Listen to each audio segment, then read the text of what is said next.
Continuamos hoy nuestro viaje por el Nuevo Testamento y llegamos a la segunda epístola del apóstol Pablo a Timoteo. Una de las razones por la cual continuamos directamente con esta segunda epístola es porque podemos decir que casi forma parte de la primera epístola que acabamos de estudiar. Y aquí tenemos un calendario de eventos que creemos pueden orientarle, amigo oyente, en la posición que esta segunda epístola a Timoteo ocupa en el ministerio del apóstol Pablo. Tenemos ciertas fechas en cuanto a esto, y estas fechas son algo aproximado, y no las queremos dar de una forma dogmática. Ahora, el apóstol Pablo aparentemente fue arrestado en Jerusalén en el año 58 después de Cristo. Después de haber pasado 3 años, llegó a Roma aproximadamente en el año 61 después de Cristo. Y pasó 3 años, por supuesto, en la prisión, yendo de un juicio a otro ante diferentes gobernantes romanos. Luego tenemos ese período que se llama su primer encarcelamiento romano, aproximadamente en el año 61 después de Cristo hasta el año 63 después de Cristo. Sin embargo, parecería que no tenemos esa sección en el libro de los Hechos. El libro de los Hechos de los Apóstoles termina en el momento en que comienza su primer encarcelamiento a manos de los romanos, y creemos que eso ocurrió al comienzo de su encarcelación. Luego, de aproximadamente el año 64 hasta el 67 después de Cristo, el apóstol Pablo fue puesto en libertad y creemos que durante ese período Pablo recorrió mucho territorio. Vemos que él escribió durante ese período de tiempo la primera epístola a Timoteo y la carta a Tito, y que él hizo eso desde Macedonia. Luego él fue arrestado de nuevo en el año 67 después de Cristo, y en el año 68 después de Cristo fue ejecutado. Según una predicción fidedigna, Nerón lo hizo decapitar, pero antes de morir en Roma, escribió la segunda carta a Timoteo. Ahora, la segunda epístola a Timoteo es en realidad una declaración del apóstol Pablo, hecha en su lecho de muerte, digamos. Y una declaración que es pronunciada por una persona en su lecho de muerte, nos parece que tiene una importancia que no se le da a otra de sus declaraciones. Eso es lo que le da mucho significado a esta segunda epístola a Timoteo. Es una comunicación del apóstol Pablo desde su lecho de muerte, digamos. Es su mensaje final. Aquí hay cierta nota de tristeza, creemos, algo que no se nota en otra de sus epístolas. Pero también existe algo de triunfo. Él dice, he peleado la buena batalla, he acabado la carrera. Ese podremos decir que es el epitafio del apóstol Pablo y lo escribió él mismo. Ahora esta epístola es algo muy personal. Aquí se menciona por nombre a unas 25 o 27 personas, y esto hace del capítulo 4 algo muy interesante. Hace de esta epístola conmovedora algo muy destacado, y queremos escuchar el mensaje del apóstol Pablo de una manera muy atenta. Hay ciertos versículos en esta carta, 2 de ellos, que nos presentan el tema y nos dan el tono de esta epístola en particular. El primero de ellos lo encontramos en el capítulo 2, versículo 15, donde dice, «Procura con diligencia presentarte a Dios aprobado, como obrero que no tiene de qué avergonzarse, que usa bien la palabra de verdad».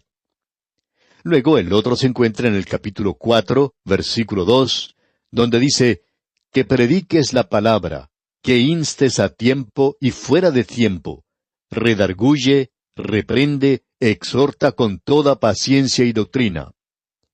Podemos darnos cuenta que estas son palabras muy importantes que se puede leer en esta epístola. Creemos que uno puede enfatizar una palabra en particular sobre las otras, y esta palabra es lealtad.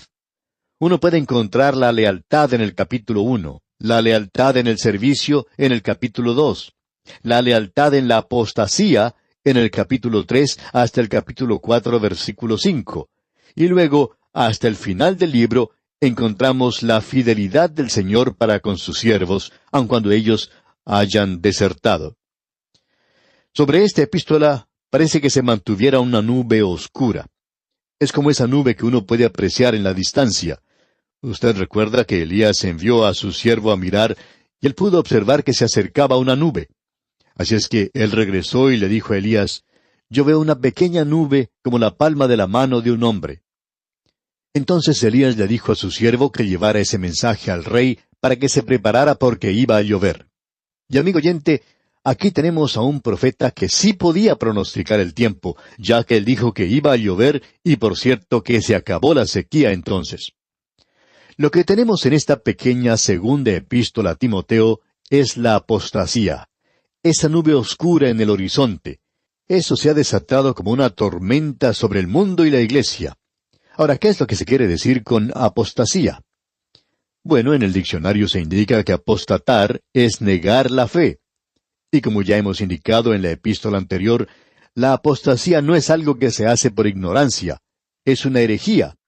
La apostasía es un error que se comete deliberadamente. Es apartarse intencionalmente de la fe. Un apóstata es aquella persona que conoce la verdad del Evangelio y las doctrinas de la fe, pero que las ha repudiado, las ha rechazado. El apóstol Pablo está hablando aquí del resultado final de la predicación del Evangelio. Esto no va a tener como resultado la conversión de la humanidad en su totalidad, ni tampoco servirá de introducción al milenio.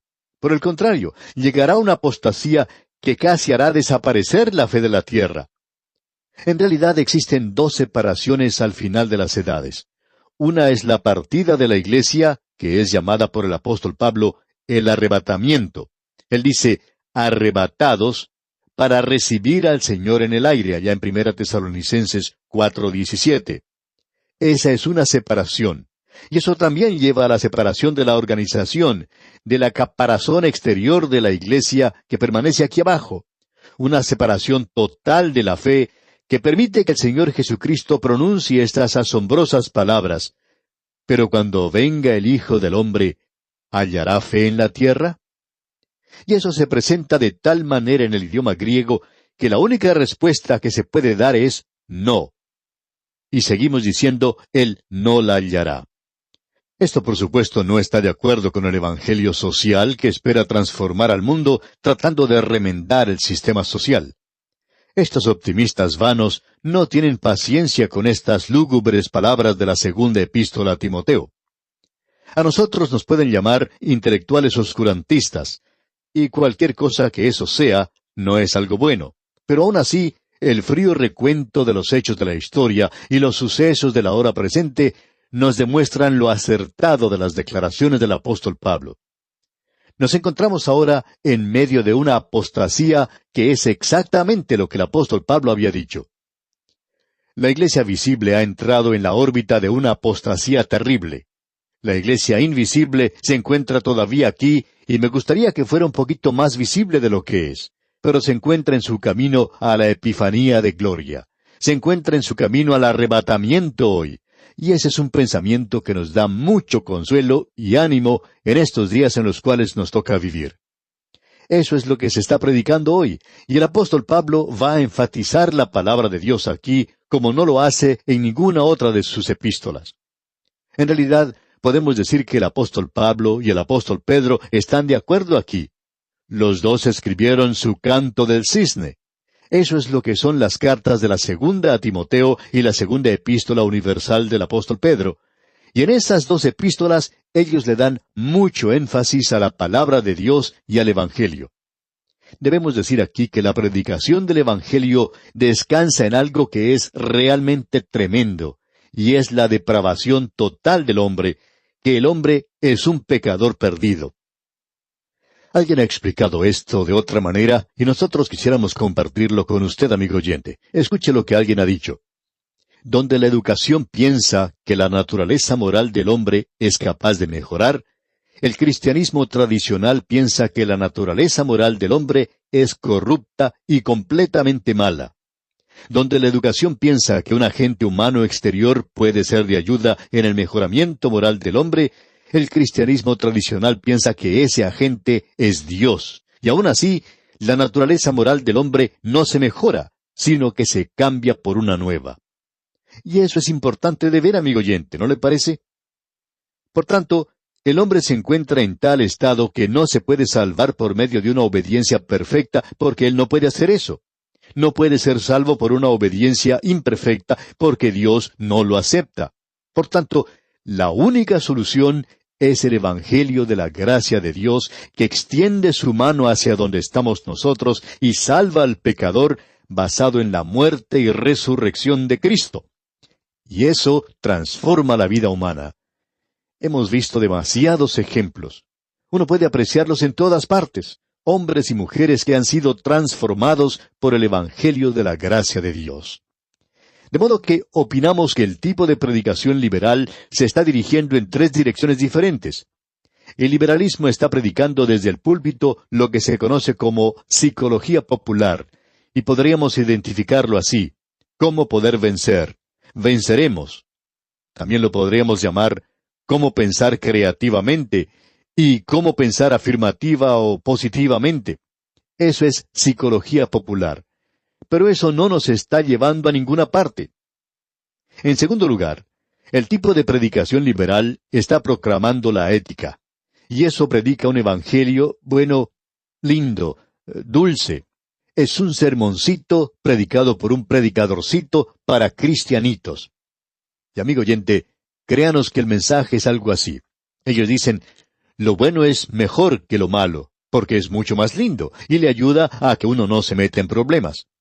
Es lo que ya hemos mencionado anteriormente del cuadro que presenta una iglesia común, especialmente en el liberalismo, de que un predicador moderado habla ante un grupo moderado de gente y les urge a que sean más moderados todavía. Y no hay nada más insípido que eso. No nos sorprendemos entonces que el Señor Jesucristo haya dicho a la iglesia de la Odisea, pero por cuanto eres tibio y no frío ni caliente, te vomitaré de mi boca. Eso hace enfermar a cualquier persona. Luego tenemos lo tercero, y es lo que se llama el Evangelio social.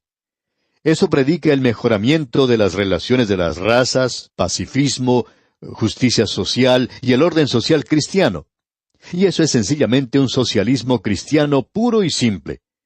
Cuando el verdadero Evangelio es predicado y los hombres llegan a Cristo, somos todos hermanos. No es necesario hablar de tener mejores relaciones entre las razas. Uno no puede crear eso obligando a la gente a estar juntos. Pero el Evangelio de la gracia de Dios, amigo oyente, puede hacer a otro hombre mi hermano. Y cuando hace eso, el color de la piel no tiene nada de importancia. Eso no tiene nada que ver. Y necesitamos, amigo oyente, reconocer, como dijo Martín Lutero, que Dios crea de la nada.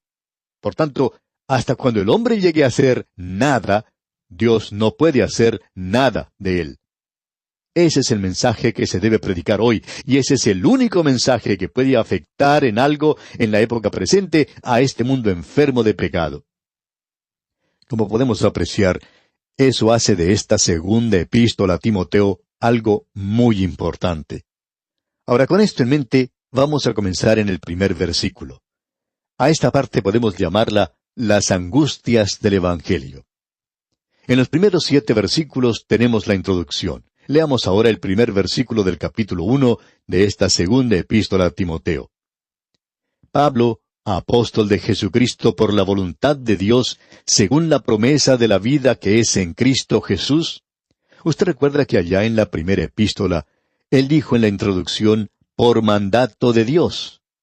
Dijimos en esa oportunidad que el mandamiento de Dios revela la voluntad de Dios, pero que eso no era la voluntad completa de Dios. Y aquí en esta epístola el apóstol Pablo dice, por la voluntad de Dios, según la promesa de la vida que es en Cristo Jesús. Ahora, ¿cómo acepta usted una promesa? Lo hace por fe. Esa es la única forma en que puede aceptar la vida eterna. El Señor Jesucristo se la ofrece a usted. Es un don, es un regalo. Y para recibir un regalo, usted tiene que creer en quien se lo está dando. No solo en el regalo, sino en el dador de ese regalo. Y el Señor Jesucristo le da a usted vida eterna cuando confía en Él como su Salvador, porque Él pagó el castigo de sus pecados, y hoy puede ofrecerle el cielo en base a esa fe suya, a su confianza en Él. Usted le honra a Él cuando cree en Él y sigue su camino. Y por tanto, la promesa de vida eterna que encontramos en Cristo Jesús nos demuestra que ese es el único lugar donde uno la puede obtener, y es por medio de Cristo. Ahora el apóstol Pablo dice aquí en esta segunda carta a Timoteo, en la primera parte del versículo 2, lo siguiente: a Timoteo, amado hijo. Timoteo era un gran gozo para el apóstol Pablo. Él dice aquí, continuando la lectura del versículo 2, gracia, misericordia y paz. Y como ya indicamos antes en nuestro estudio de la primera epístola a Timoteo, aquí encontramos la adición de esta palabra misericordia. El apóstol Pablo le hacía mucha falta eso y nos hace falta a nosotros también. Y Dios, amigo oyente, es rico en misericordia. Luego el apóstol Pablo sigue diciendo aquí en la última parte del versículo 2, de Dios Padre y de Jesucristo nuestro Señor. Aquí se le da énfasis al señorío del Señor Jesucristo.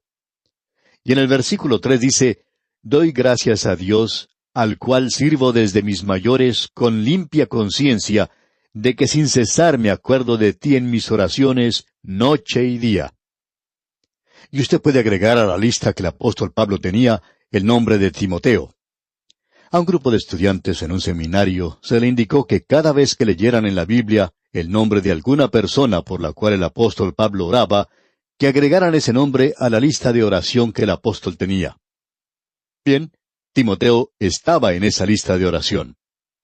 De paso, quisiéramos preguntarle, amigo oyente, ¿cuántos predicadores tiene usted en su lista de oración privada? Esperamos que tenga por lo menos a su pastor, y también confiamos en que usted tenga a este pobre predicador en su lista de oración, porque, amigo oyente, lo necesitamos mucho. Ahora, en el versículo 4 de este capítulo 1 de la segunda epístola a Timoteo leemos, deseando verte al acordarme de tus lágrimas para llenarme de gozo. Timoteo amaba al apóstol Pablo. Eso está bien claro. Y el apóstol Pablo amaba también a Timoteo. Eso también es muy evidente. Y ahora el apóstol Pablo ha sido arrestado y se encuentra de nuevo en la cárcel, listo para ser ejecutado. Bueno, esto es algo que afecta realmente a Timoteo. Y el apóstol Pablo dice, al acordarme de tus lágrimas.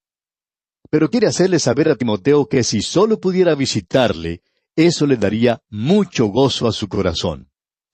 ¡Cuán maravilloso es eso, amigo oyente! Luego dice en la primera parte del versículo 5, trayendo a la memoria la fe no fingida que hay en ti. Ahora el apóstol Pablo salió del judaísmo, pero este joven Timoteo fue criado aparentemente en un hogar cristiano y continúa diciendo el apóstol aquí al final del versículo 5, la cual habitó primero en tu abuela Loida y en tu madre Eunice, y estoy seguro que en ti también. Aparentemente su abuela era creyente, así como también su madre. Y esto tiene mucho que ver con este joven para que él se entregara al Señor Jesucristo. Ahora, en el versículo 6 de este capítulo 1 de la segunda epístola a Timoteo leemos, por lo cual te aconsejo que avives el fuego del don de Dios que está en ti por la imposición de mis manos. El apóstol Pablo había impuesto sus manos sobre Timoteo. ¿Para qué? Para que Timoteo compartiera con él el don de la enseñanza de la palabra de Dios, predicando la palabra de Dios. Y amigo oyente, esto es algo maravilloso de veras. Y Timoteo, como usted debe recordar, tenía una madre y una abuela muy piadosas, creyentes. Su padre era griego, y nosotros no sabemos en realidad si él llegó o no a ser un hijo de Dios. Pero sabemos que Timoteo tenía una madre y una abuela que eran creyentes, y eso tuvo mucho que ver con la decisión que el joven tomó. Y bien, amigo oyente, vamos a detenernos aquí por hoy. Como es nuestra costumbre, les sugerimos leer el resto de este primer capítulo de la segunda epístola del apóstol Pablo a Timoteo que estamos estudiando. De esta manera estará usted mejor informado y sacará el mayor provecho posible. Es nuestra oración que el Señor le bendiga abundantemente.